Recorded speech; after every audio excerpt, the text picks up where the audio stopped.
Good morning students. आज हमारे पास topic है determination of potential difference using potentiometer.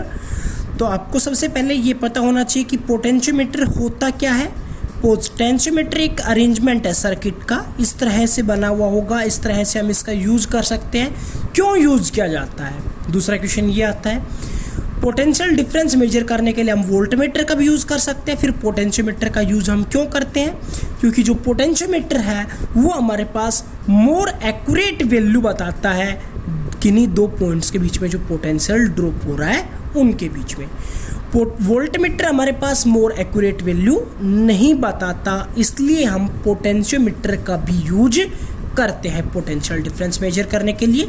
इस सर्किट को बनाने के लिए हमारे पास एक सेल, एक एमीटर, एक रेजिस्टेंस बॉक्स, की, मीटर स्केल और एक स्क्रू, दो स्क्रू के बीच में एक रेजिस्टेंस वायर 100 सेंटीमीटर लेंथ की ली हुई है।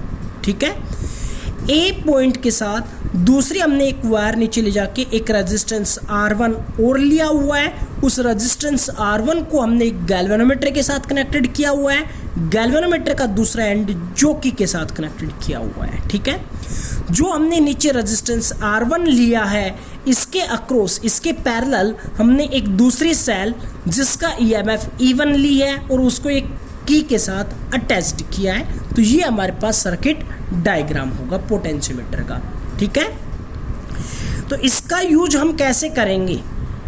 तो सबसे पहले आपको एक चीज़ का ध्यान रखना है कि इसके अक्रॉस जो आप लेकर चल रहे हो जो पोटेंशियल, तो यहाँ से सबसे पहले इस की को क्लोज्ड करेंगे। के को क्लोज्ड करने से पहले यहाँ से एक रेजिस्टेंस को पुट आउट करेंगे।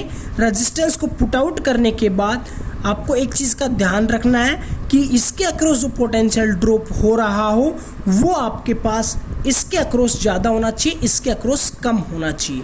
यानी कि पोटेंशियोमीटर वायर के अक्रॉस ग्रेटर पोटेंशियल ड्रॉप होना चाहिए, रेजिस्टेंस बॉक्स के अक्रॉस कम। अब देखो, ये हमारे पास नीचे का सर्किट डायग्राम नहीं होता तो यहाँ से जो हमारे पास करंट चलेगा तो ये वाला हमारे पास एक रेजिस्टेंस ही है। ए बी एक रेजिस्टेंस वायर के बीच में अटैच्ड है, तो इसके अक्रॉस क्या होगा? हमारे पास पोटेंशियल का ड्रॉप होगा।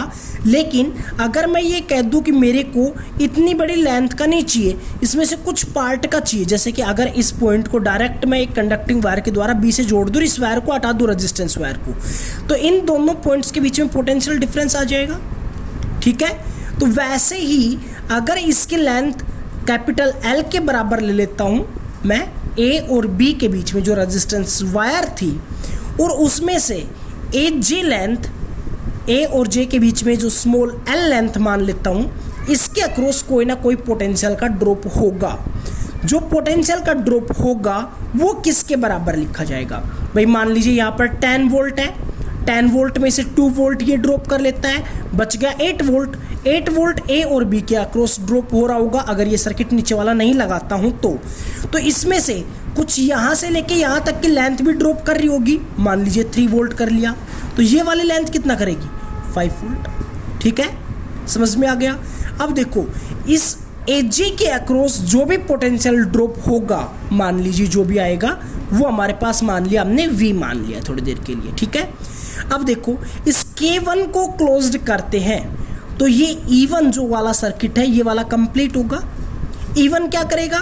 इसके अंदर से करंट को पास करवाएगा। करंट को पास करवाएगा तो क्या होगा भाई? ये वाला रेजिस्टेंस के अक्रॉस कोई ना कोई पोटेंशियल का ड्रॉप होगा, समथिंग कोई भी जो भी है पोटेंशियल का कोई ना कोई ड्रॉप तो होगा। अब जो इसके अक्रॉस पोटेंशियल का ड्रॉप होगा तो ये वाला भी तो एक रेजिस्टेंस ही तो है, एक लेंथ जो हमने वायर ली थी ये भी तो एक रेजिस्टेंस का ही काम कर रही है। ये वाला रेजिस्टेंस और ये वाला रेजिस्टेंस दोनों पैरेलल में कनेक्टेड है।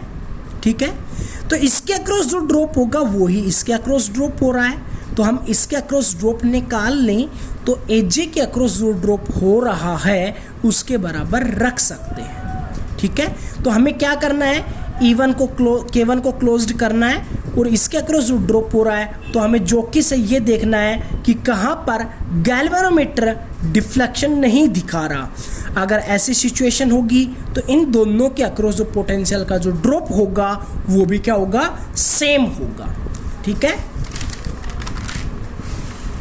देखो closed key K and take out stable resistance R from the resistance box so that follow potential across the potentiometer wire is greater than the potential difference to be measured.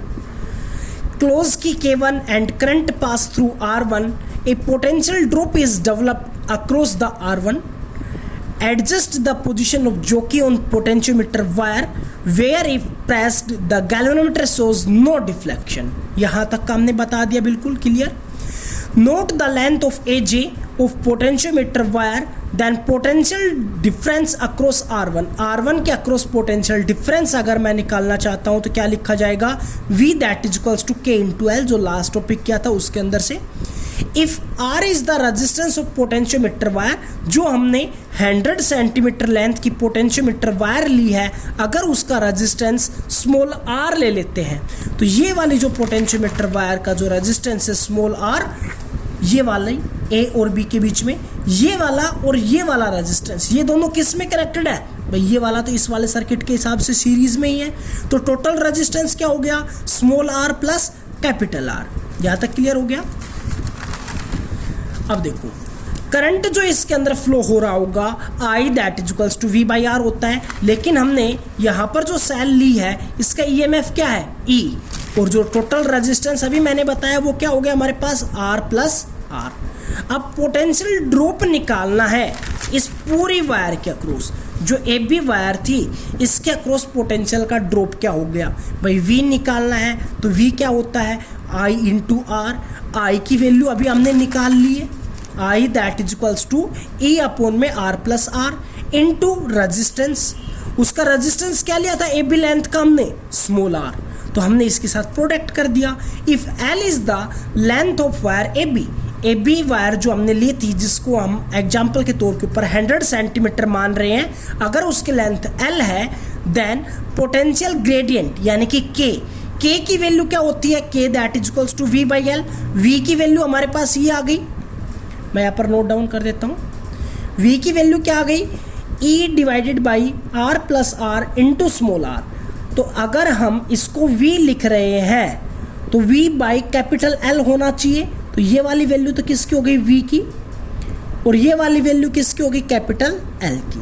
हमारे पास K आ गया. अब हमें AG जो length थी उसका potential difference चाहिए, तो उसका जो ये वाली लेंथ थी इसका पोटेंशियल डिफरेंस चाहिए. तो हम क्या लिख सकते हैं, V that is equals to K into L.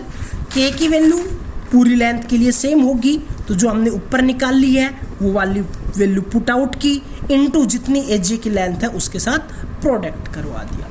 Thank you.